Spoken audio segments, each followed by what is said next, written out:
নমস্কার শ্রোতা বন্ধুরা, আজকের এই বিশেষ ভিডিওতে আমি আপনাদের সামনে উপস্থাপন করব শ্রীকৃষ্ণ জন্মাষ্টমীর অষ্টমী তিথির প্রারম্ভকাল এবং অষ্টমী তিথি কটায় ছাড়বে। এছাড়াও রোহিণী নক্ষত্র কখন লাগবে এবং কখন ছাড়বে। এছাড়াও রয়েছে শ্রীকৃষ্ণ জন্মাষ্টমীর মাহাত্ম্য। অনুরোধ করব ভিডিওটি সম্পূর্ণ শোনার জন্য। আশা করব আপনাদের সামান্যটুকুও কাজে লাগতে পারে। আসুন ভিডিওটি শুরু করা যাক। পরমেশ্বর ভগবান শ্রীকৃষ্ণ ভাদ্র মাসের কৃষ্ণপক্ষের অষ্টমীর দিন মধ্যরাতে রোহিণী নক্ষত্রে জন্মগ্রহণ করেছিলেন। রোহিণী নক্ষত্র হল আকাশের ২৭টি গুরুত্বপূর্ণ নক্ষত্রের মধ্যে চতুর্থ নক্ষত্র। এই নক্ষত্রমণ্ডলটি ৪টি তারা নিয়ে গঠিত, যার অধিপতি চাঁদ এবং রোহিণী নক্ষত্র বৃষভ রাশিতে পড়ে। এই রাশির অধিপতি শুক্র। রোহিণী নক্ষত্রকে চাঁদের অমৃত শক্তির বীজ বলে মনে করা হয়। মুনি ঋষিরা রোহিণীকে বিশেষ সম্মান দিয়েছেন। মনে করা হয় রোহিণী নক্ষত্র স্বয়ং প্রজাপতি ব্রহ্মার বাসস্থান। এই তারার গঠন গরুর গাড়ির মতো এবং রোহণ শব্দটি চড়ার জন্য ব্যবহৃত হয়। রোহণ শব্দের অর্থ বৃদ্ধি, বিকাশ, উচ্চ তাপমাত্রা অর্জন। রোহিণীর অভিধানিক অর্থ হল লাল গরু এবং এই নক্ষত্রের দেবতা হলেন ভগবান ব্রহ্মা। অষ্টমী তিথির সময়কাল ২০২৪ সালের শ্রীকৃষ্ণ জন্মাষ্টমীর অষ্টমী তিথির প্রারম্ভকাল ২৬শে অগস্ট সোমবার ভোর ৩:৩৯ এবং সমাপ্তিকাল ২৭শে আগস্ট মঙ্গলবার রাত্রি ২:১৯। ২০২৪ সালের ভাদ্র মাসের রোহিণী নক্ষত্রের সময়কাল প্রারম্ভ হবে ২৬শে আগস্ট সোমবার ভোর ৩:৫৫ এবং ২০২৪ সালের ভাদ্র মাসের রোহিণী নক্ষত্রের সমাপ্তিকাল ২৭শে আগস্ট মঙ্গলবার ভোর ৩:৩৮। মনে রাখবেন, অষ্টমী তিথি এবং রোহিণী নক্ষত্রের সময়কাল কিন্তু ভিন্ন হয়। আবারও বলছি, ২০২৪ সালের শ্রীকৃষ্ণ জন্মাষ্টমীর অষ্টমী তিথির প্রারম্ভকাল ২৬শে অগস্ট সোমবার ভোর ৩:৩৯ এবং সমাপ্তিকাল ২৭শে আগস্ট মঙ্গলবার রাত্রি ২:১৯।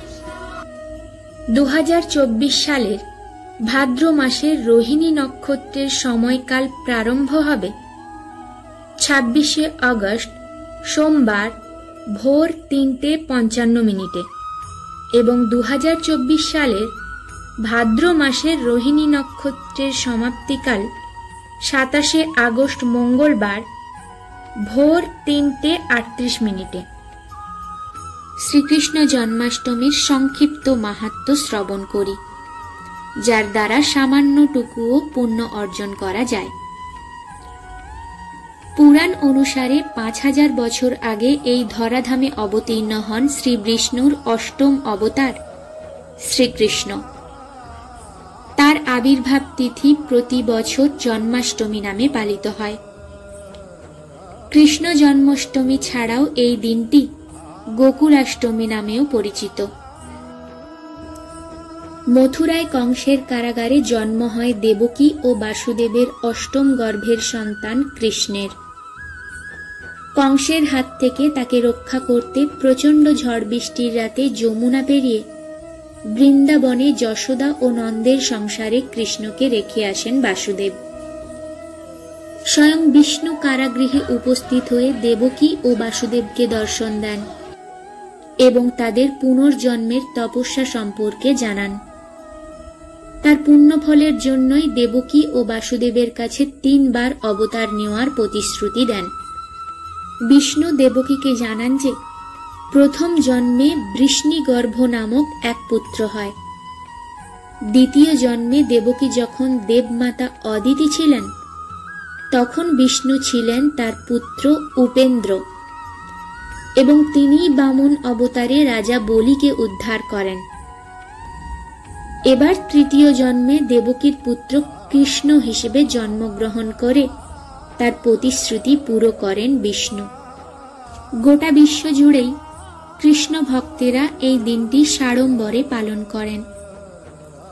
পুরাণ অনুসারে বিষ্ণুর মানব অবতারের মধ্যে অন্যতম শক্তিশালী ছিলেন শ্রীকৃষ্ণ। শ্রীকৃষ্ণের জন্মকথা নিয়ে বহু কাহিনী, উপকাহিনী, লোককথা প্রচলিত আছে। জন্মের পর থেকেই কৃষ্ণকে ভগবান হিসেবে পুজো করা শুরু হয়ে যায়। ভাগবত গীতায় কৃষ্ণ বলেছেন, যখনই অসত্য ও পাপের এই পৃথিবীতে ভরে যাবে, তখনই ধর্ম রক্ষা করতে ও সত্য প্রতিষ্ঠা করতে আমি এই পৃথিবীতে অবতীর্ণ হব। জন্মাষ্টমী হল অশুভকে বিনাশ করে শুভ শক্তিকে প্রতিষ্ঠা করার উৎসব। বিশ্বাস ও একতা ধরে রাখতে উৎসাহ দেয় এই উৎসব। জন্মাষ্টমীতে শ্রীকৃষ্ণের উদ্দেশ্যে শসা নিবেদন করার প্রথা রয়েছে। মনে করা হয় শসা পেলে অত্যন্ত প্রীতি হন নন্দলাল।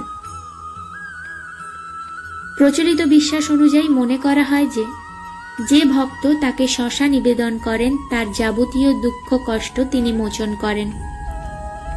জন্মাষ্টমীতে ঠিক রাত 12টায় কৃষ্ণের জন্মক্ষণে শসা কাটতে হয়। এটি সন্তান ভূমিষ্ঠ হওয়ার পর মায়ের থেকে নাড়ি গ্রন্থি কাটার রূপক বলে মনে করা হয়।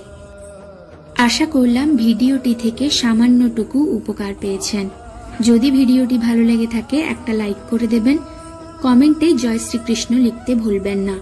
মনের মধ্যে আনন্দ, প্রফুল্লতা, উল্লাস নিয়ে একবার মনে মনে বলুন, নন্দ ঘর আনন্দ ভয়, জয় কানহাইয়া লাল কি, হাতি ঘোড়া পাল কি, জয় কানহাইয়া লাল কি। দেখা হবে পরবর্তী একটি ভিডিওতে। ততক্ষণ সুস্থ থাকুন, ভালো থাকুন। জয় শ্রীকৃষ্ণ। রাধা রাধা।